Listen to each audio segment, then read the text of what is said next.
For my first day in Hiroshima, I'm actually not going to explore the city center. Since there is a forecast of rain in the coming days, I want to make the most of the good weather today to go on a nearby day trip and for some outdoor activities. Good morning from Hiroshima. It's around 6 a.m. right now and I'm at Hiroshima Station. Today my plan is to go over to Miyajima. I want to go there as early as possible to avoid the crowd. To get to Miyajima Island, you first have to take the Sanyo line from Hiroshima Station over to Miyajima-guchi Station. That's where the ferry station is at. And then you'll take the ferry to the island.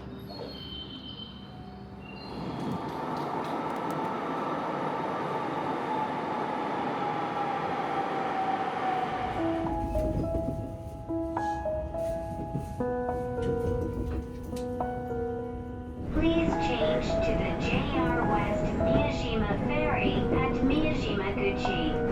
Thank you. After making it over to Miyajima-guchi, the ferry station is only around a 5-minute walk away. I'm going to take the 7:05 ferry, which is the second earliest ferry of the day.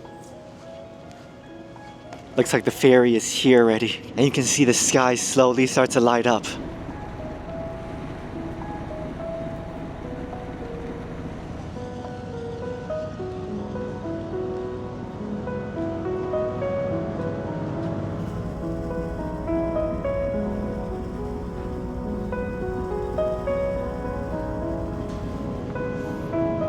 I boarded the ferry and it's going to depart in a couple of minutes. The ferry ticket there costs 200 yen, but every tourist has to pay an extra 100 yen fee for Miyajima Island itself.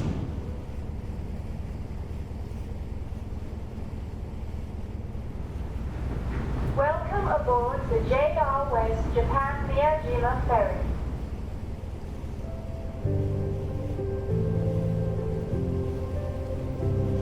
When you board the ferry, there's an indoor section with heating, I guess, but I'm here on the outside because you get this amazing ocean view. It looks like the sky is starting to clear up just a tiny bit, slowly, gradually. It was raining this morning and hopefully it will stop raining later.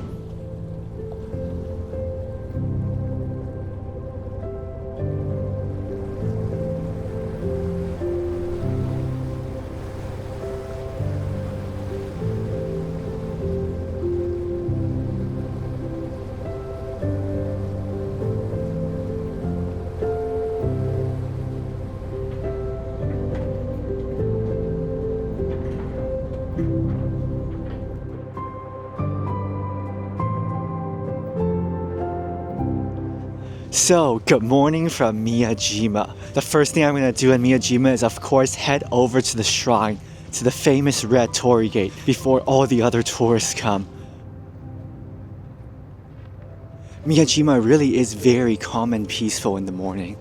I can see the torii gate over there.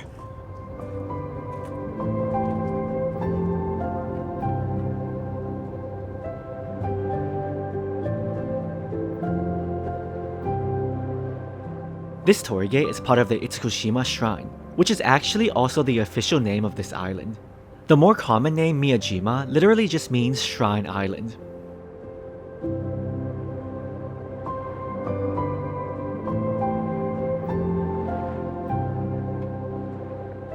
The island has been a very important site in Shintoism since as early as the 6th century. The Itsukushima Shrine itself was later built in the 12th century as a more official place of worship. I absolutely love the atmosphere of this shrine in the morning. You can hear the waves, you can feel that tranquility. I like how the entire shrine looks like it's floating in the water. I think when it's low tide, there will actually be a sandy path over here and you can walk up to that torii gate. Since the island is a sacred site, the Itsukushima Shrine was built over the water to separate the common world from the world of the gods. In the past, the only way to enter the shrine was by boat, going through the giant torii gate.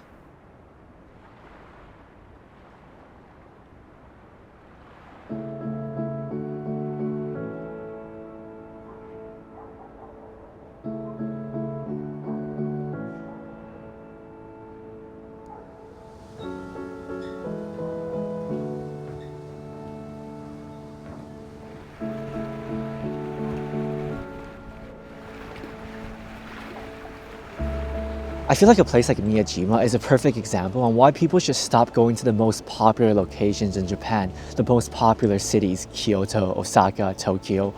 I mean, I'm not gonna pretend that Miyajima is a hidden gem or something. It really isn't. It's still one of the most visited areas in the Chugoku region. But compared to places like Fushimi Inari Taisha, compared to the shrines and temples in those most popular cities, this place definitely feels calm, less touristy in a way. Sitting here by the water with some sunshine, the blue of the sea, that beautiful red torii gate glowing in the morning sun, the greenery around here, all these amazing colors in front of me. Honestly, I can't ask for much more.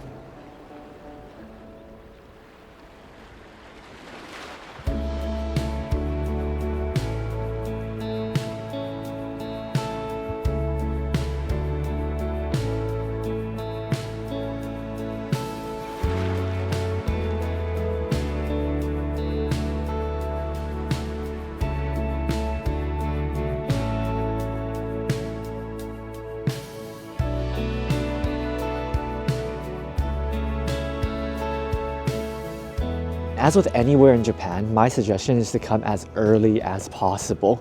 Catch the first boat over here, catch the first train over here.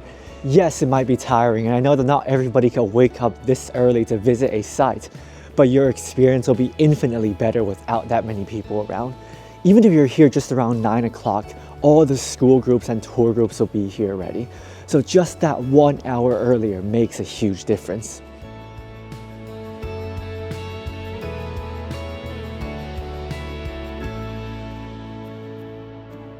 And now I'm going to head to a Buddhist temple in this area, Daisho-in.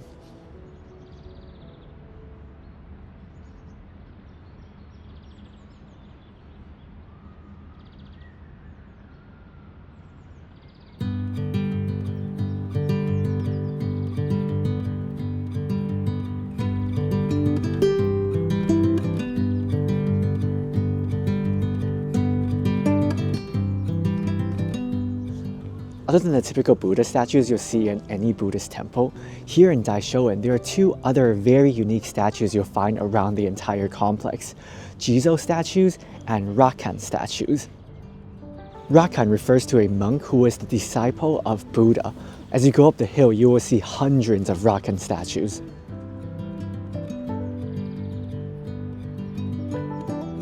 Rakan statues are commonly displayed in either groups of 18 or 500, depicting a core group or larger assembly of Buddha's disciples who have reached enlightenment.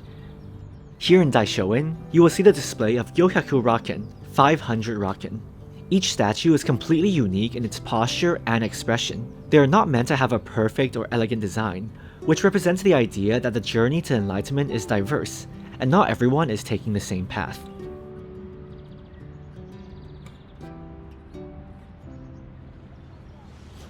The other type of statue on the slightly cuter side are the Jizo statues. Jizo is a very prominent figure in Mahayana Buddhism. Here in Japan, Jizo is known as the guardian of children, travelers, and even expectant mothers. That's why the statues often have a childlike, happy appearance. While the Raken statues are usually grouped together, you can see the Jizo statues scattered throughout the temple. The most unique thing about the statues in this temple, I mean you'll notice it immediately, is that they're all wearing little red hats. There is a folktale that says this tradition was started by an elderly couple who placed a hat on a statue to keep it warm in the winter snow. But at the same time, the color red is also believed to ward off evil and demons. So in other temples in Japan, you might find the statues in red bibs instead of red hats for the same reason. Now it's become a tradition and the hats are made and donated by different people visiting the temple. I mean, most of them are red, but there are also green ones, yellow ones, different colors.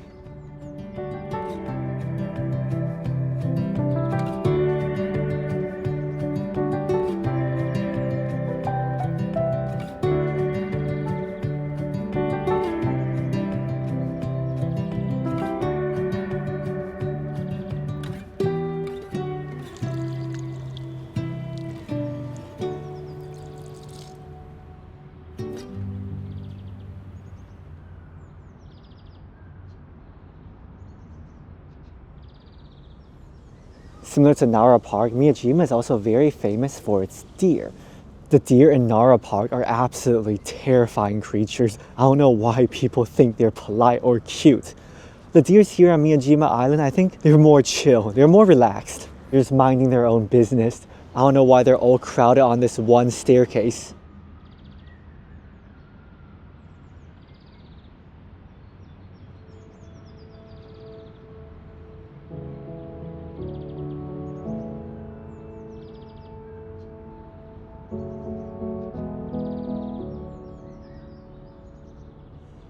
Another great place to have a short stroll on the hill is Momijidani Park. The name of the park literally means red leaves, but unfortunately since I'm here in the middle of December, I think most of the red leaves are gone already. You can still see some, but I bet if you're here in the right season, during the right time, it'll be completely covered in red.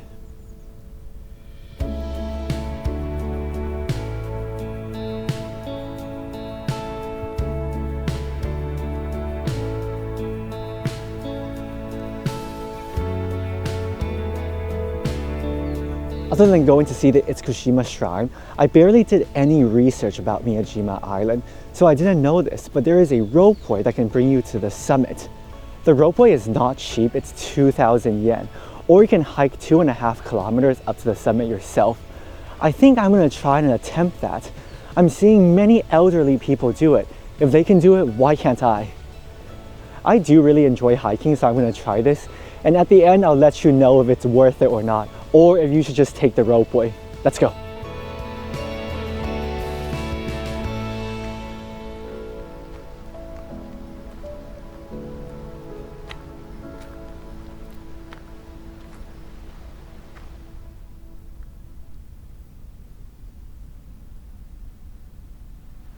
The view up there better be worth it because this is not an easy hike. This is not a walk in the park. I think I'm halfway there right now. Whew, it's really tiring. Even though the hike is very difficult, the trail is actually pretty well maintained. You have steps on the path the entire way. It looks like the trees above are getting thinner, so this is a good sign. Just on the trail, I saw a couple carrying 3 kids while walking down. My goodness, that's really impressive.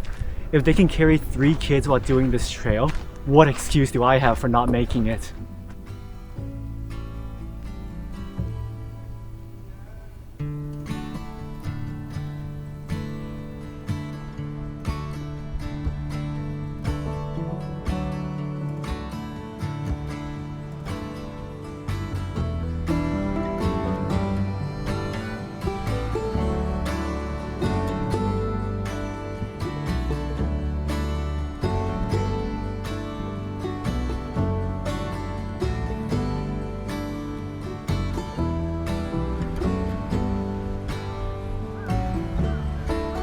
I think I finally made it. Wow.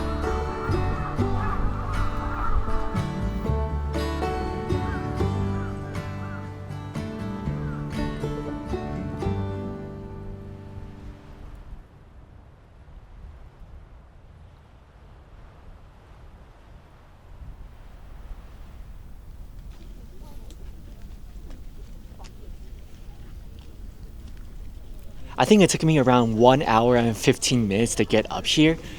But in the end, looking at this view, looking at this spectacular landscape makes it all worth it. From the bottom of the mountain, it's 2.5 kilometers. From the ropeway station to the summit, it's 700 meters. So the ropeway saves you 1.8 kilometers. Personally for me, yes, the hike was tough. The steps are very, very steep. But it's far from the most difficult one I've been to, even in Japan. Either way, I think when you come to Miyajima, you gotta come up here one way or another. But no matter if you're hiking or taking the ropeway, do bring lots of water and some small snacks because you will be hungry when you reach the summit.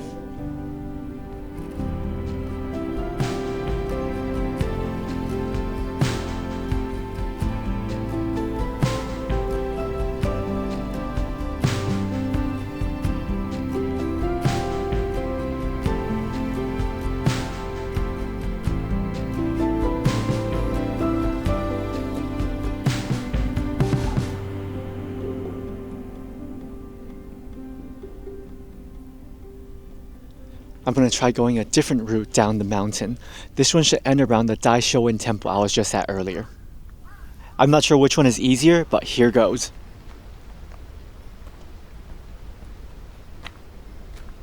Immediately I can feel the Daisho-in route is much easier than the one I came up on. I think the trail is a bit longer, but it's also flatter, so it's easier to walk on. I guess going down is less tiring than going up, but still very straining, especially on my knees.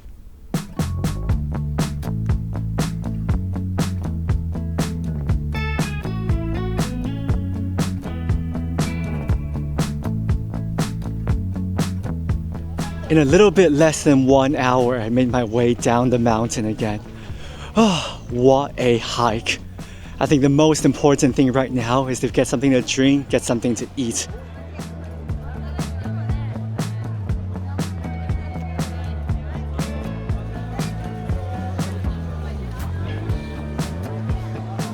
So I'm going through the shopping street area and it seems like every single stall is selling exactly the same thing. These deep fried cakes. I'm not quite sure what they are. I think it's supposed to be shaped like a leaf, but I mean once you deep fry it, put all the batter on, you can't really tell what it is. The one that I got is a chocolate flavor. I'm gonna see what it tastes like.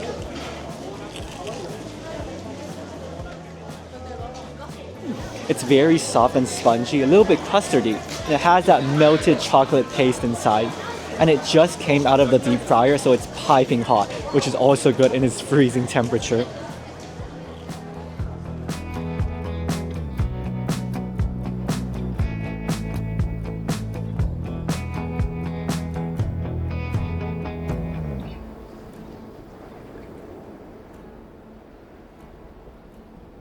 Forget what I said earlier about the deer here not being scary. I think it's because those ones were baby deer. The adult ones are just as scary as the Nara ones. Anyways, during low tide in the afternoon, we can actually walk down over to the torii gate. And of course, in the afternoon is when all the tourists are here. I think the torii gate definitely looked better in the morning, not just because there were fewer people here, but mainly because it looked like it was floating in the water. Now it's just on some sand and rocks.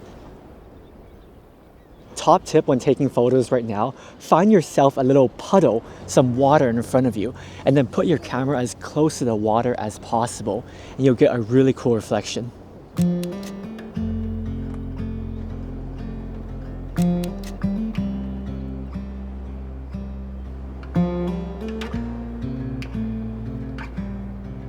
There's only a couple minutes until sunset now.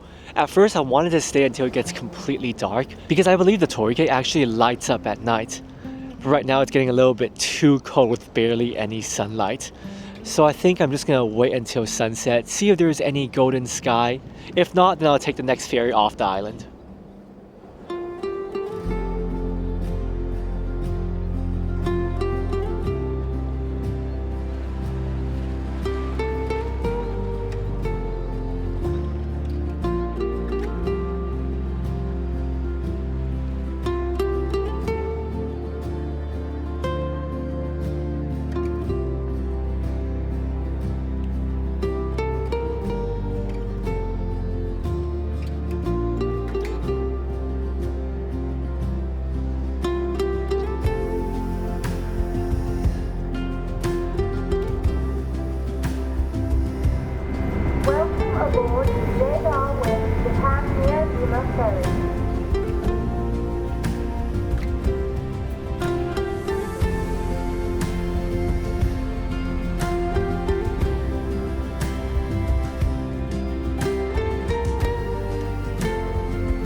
Back in the city center, I must have a hot bowl of ramen. I'm at Ichimen, which is famous for their orange flavored ramen. That just sounds too interesting to pass up.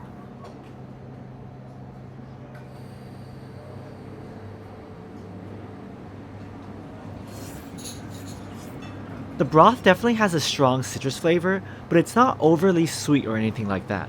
It still tastes like a light shoyu ramen, but that extra layer of citrus oil perfectly balances out the saltiness of the ramen. The noodles and chashu are great as well. Definitely give it a try. Tomorrow, it's finally time to explore Hiroshima City.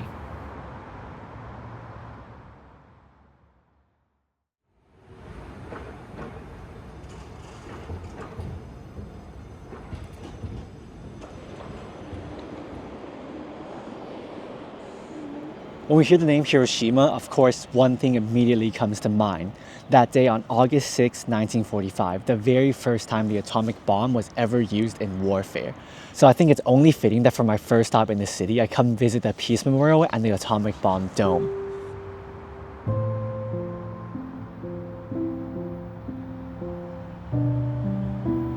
This building behind me used to be the Industrial Promotional Center of Hiroshima Prefecture, but now it's pretty much a symbol of that time period. The bomb detonated 600 meters above Hiroshima. If you look at the old pictures, it's absolutely insane that everything around here was flattened, but this building stands strong. It makes this a perfect symbol of the power of human destruction, but I think in a more hopeful sense, it's also a symbol of resilience.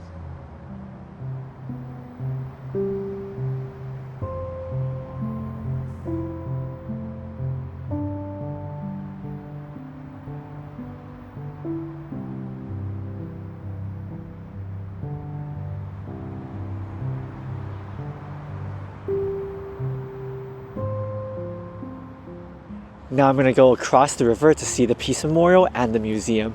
I think that's actually the better view of this atomic bomb dome.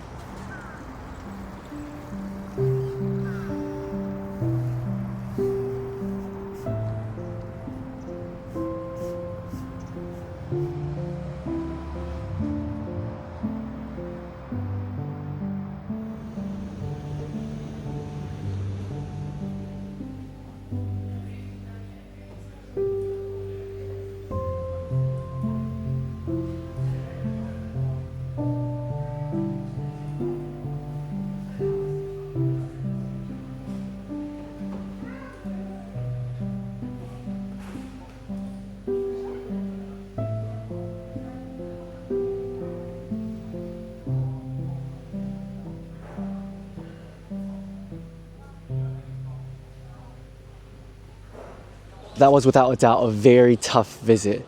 I don't think I can show most of the images I saw here in the video, but one of the most profound images that I can show is simply the before and after. Immediately when you enter the museum, the first image you see is what Hiroshima used to be like. It was a thriving city. And then the hall afterwards is the aftermath of the bombing.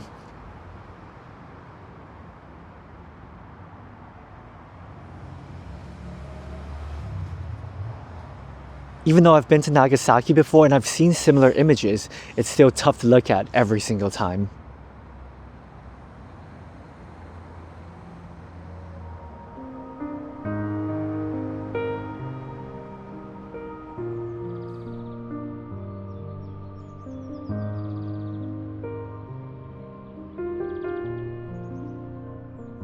This monument behind me is without a doubt the most iconic monument of the entire park, the Children's Peace Monument.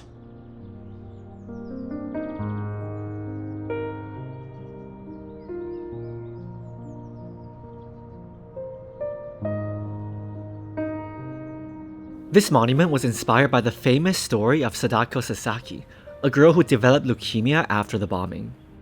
She wanted to fold 1,000 paper cranes in the hopes that they would grant her a wish. The monument is dedicated to all children affected by nuclear weapons. And even today, you'll still see school groups bring their own paper cranes to hang around the park.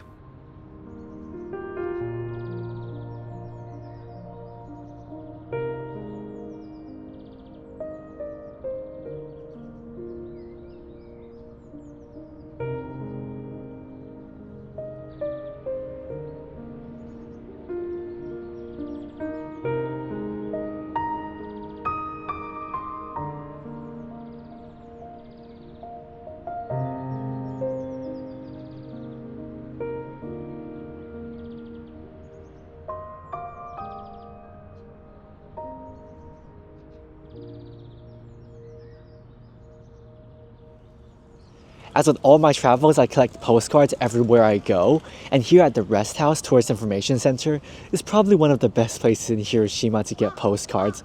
I got 3. They all have very unique designs.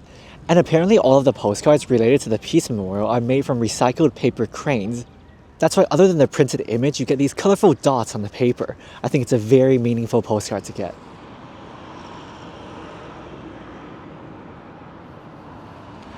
While this is the most important part of Hiroshima's history, this city is so much more than that. So I think it's time to lighten the mood a bit. First, I'm gonna go get something to eat.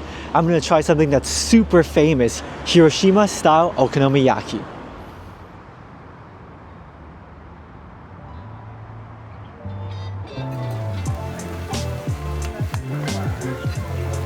The main difference between the Osaka style and the Hiroshima style Okonomiyaki is that the Osaka style is a batter. Everything is pre-mixed already. But here in Hiroshima, everything is layered together. They cook each layer separately and they stack the okonomiyaki together. The very first layer is the cabbage. They cook that through. They put the pork belly on top. After that, you have some batter, sort of like a pancake, that keeps everything in shape so it doesn't completely fall apart. In the middle, you will have some seafood or meat. I got some shrimp for mine, but I know here in Hiroshima, oysters are also very popular. And then they stack the cabbage, batter, and pork belly part on top of the soba noodles.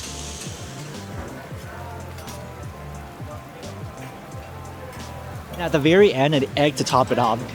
So there are so many different layers. You can see every single layer distinctively. They're not all mushed together, not all combined together like the Osaka style one.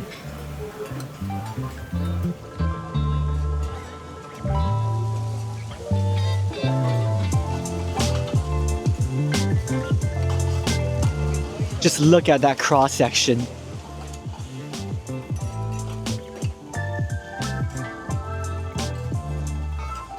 That is really good. Every single layer has different texture. The cabbage is crunchy. The noodles are crispy. The shrimp inside is a little bit chewy. This dish really is more texture over flavor, but the flavor is still incredible.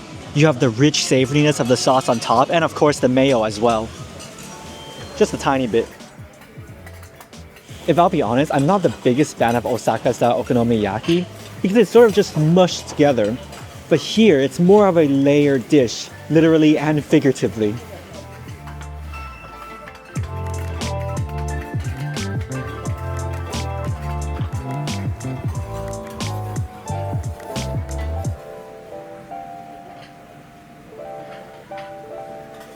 Well, that was an excellent okonomiyaki.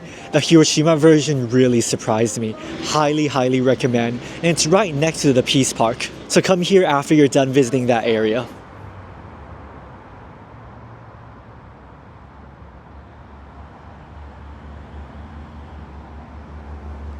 I really did not expect to see red autumn leaves in the middle of December. It's so beautiful.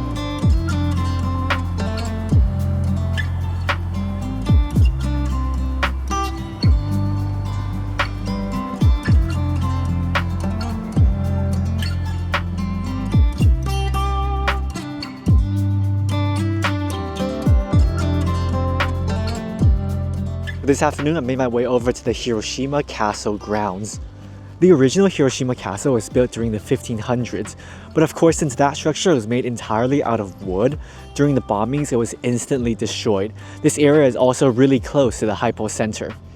In 1958, they rebuilt a brand new one based off the original design, so that's the one I'm gonna go check out right now.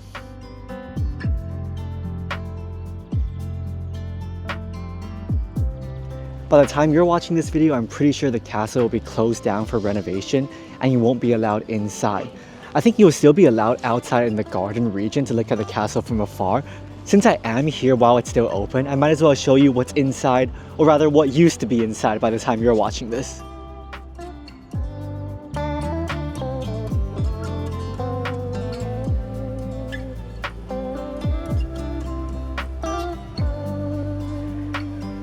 It turns out the interior of this castle is mainly a samurai-themed museum, showcasing artifacts and traditions from that time period.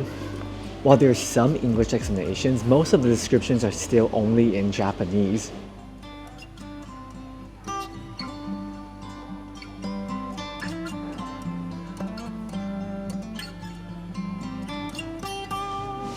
Here at the castle, you can actually take a photo with the samurai hat. It's really heavy. How do I look? It seems like every castle in Japan has one of these cute mascots.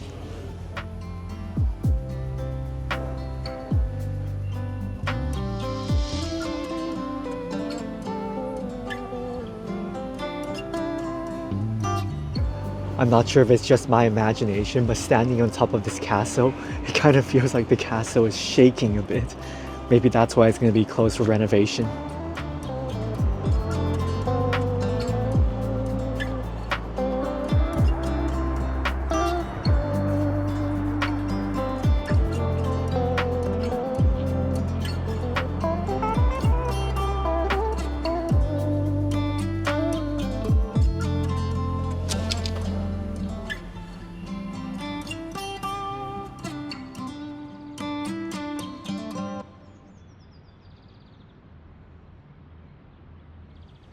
The sun is nearly setting, and for me that always means finding a high viewpoint to look at the city from above.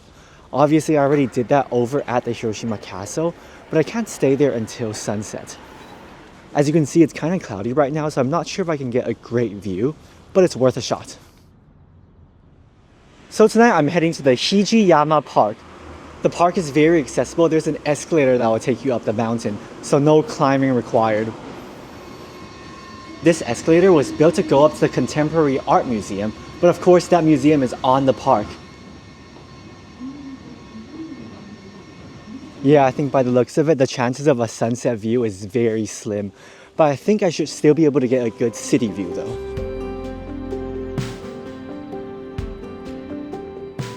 I feel like this is another one of those random viewpoints I find on my trips that no tourist will come to. I mean, it's literally just me here.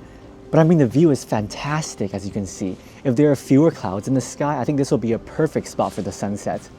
There's a tiny patch of clear sky over there. I'm not sure if the sun will dip down below the clouds. Hopefully it will, fingers crossed. But I don't regret coming here.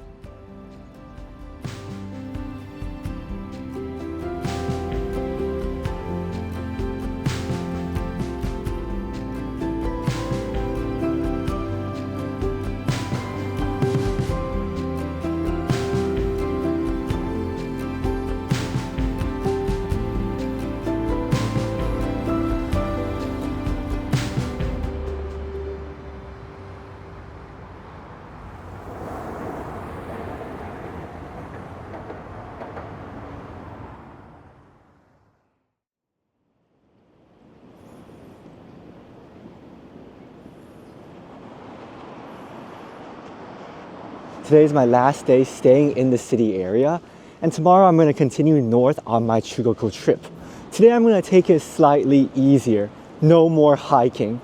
This morning my first stop is Shukkei-en. I bet I completely bottled that pronunciation. Shukkei-en is supposedly the most beautiful garden in Hiroshima City.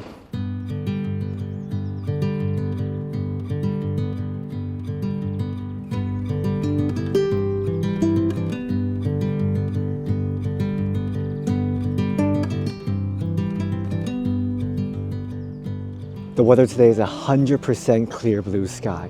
Perfect time to come visit a Japanese garden. Built in the year 1620, Shukkei-en literally means shrink scenery garden. The idea is to shrink all these beautiful sceneries into one place, into one small garden where you can enjoy at the same time. Honestly, that sounds like a brilliant idea.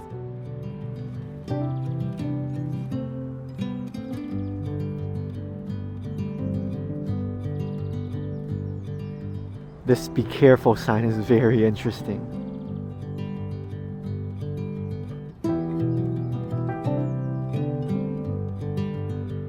Early December is considered low season in Japan because it's after the peak autumn foliage and before the snow. But here in Shukkei-en, there is still a huge amount of red leaves, which is a very pleasant surprise.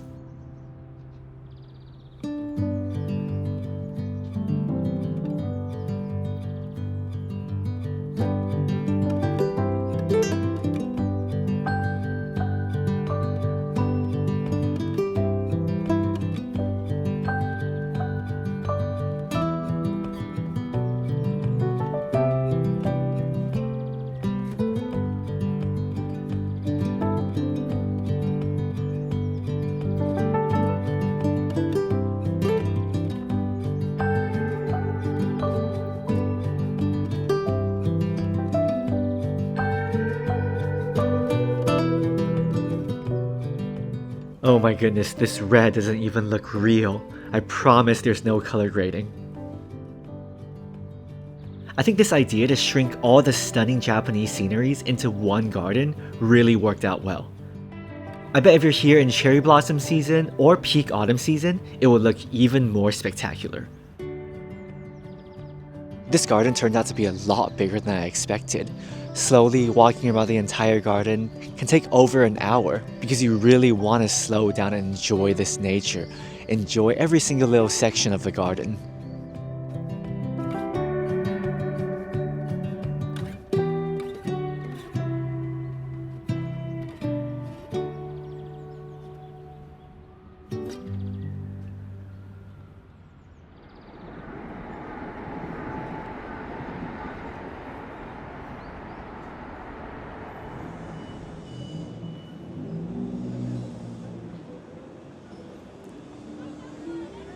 For lunch today, I'm gonna have some curry at this restaurant right next to me. It's very, very small. I think it can sit at most 10 people. So I'm waiting outside in line right now. I'm really excited to try. The place is called Gariber Curry. Usually these small shops that serve pretty much only one dish are always gonna be good. This place was actually recommended to me by many friends who visited Hiroshima. I know Hiroshima is also very famous for their curry. When you order the curry, you must choose a spice level. I got level 3 with their signature beef curry. Of course, it comes with rice and a salad. It already smells so good.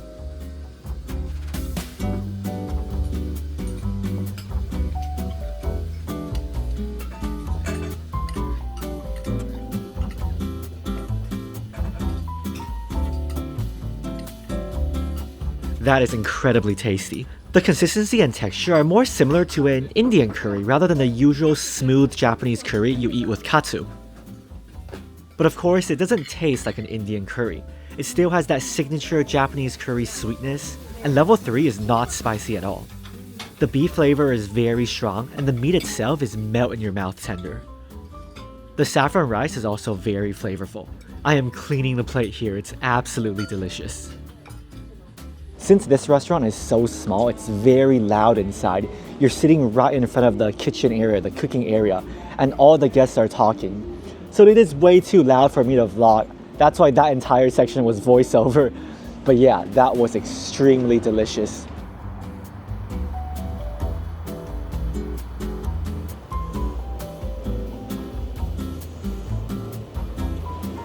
I feel like every single city I've been to in Japan will have some sort of indoor shopping area like this. I'm not sure why this style of shopping street is so popular in Japan. If you're Japanese and you know the answer to that question, please let me know in the comments below.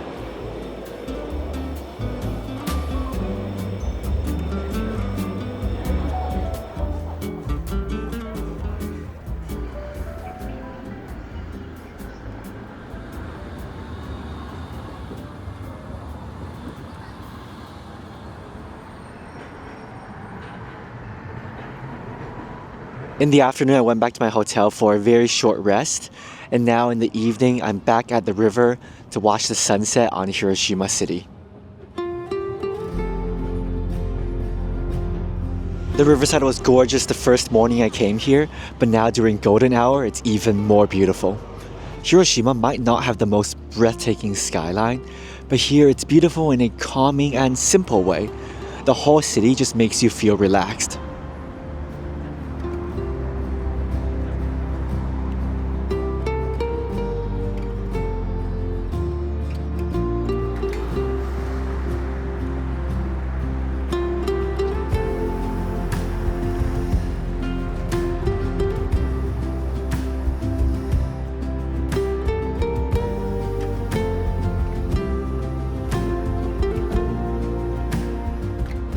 This right here really is Hiroshima in one frame. In the foreground, you have the river, the soul of the city. Behind the river is the atomic bomb dome, reminding us the tragic past this city once faced. And then everything surrounding it, newly built, new developments, showing us that yes, Hiroshima is still a thriving 21st century city.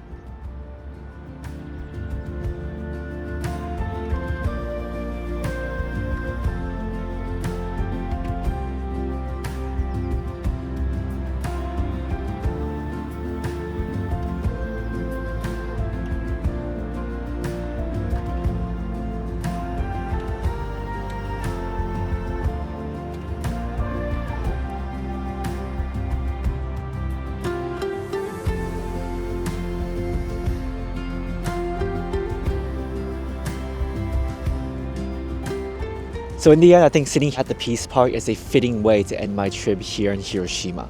But I'm not done with Hiroshima Prefecture just yet. Tomorrow I'm heading north over to Okonomiyaki, which is a very lovely seaside city here in the prefecture. If this is your first time watching one of my videos, do consider subscribing to the channel. JH Medium here, thank you guys so much for watching and see you next time. Bye bye.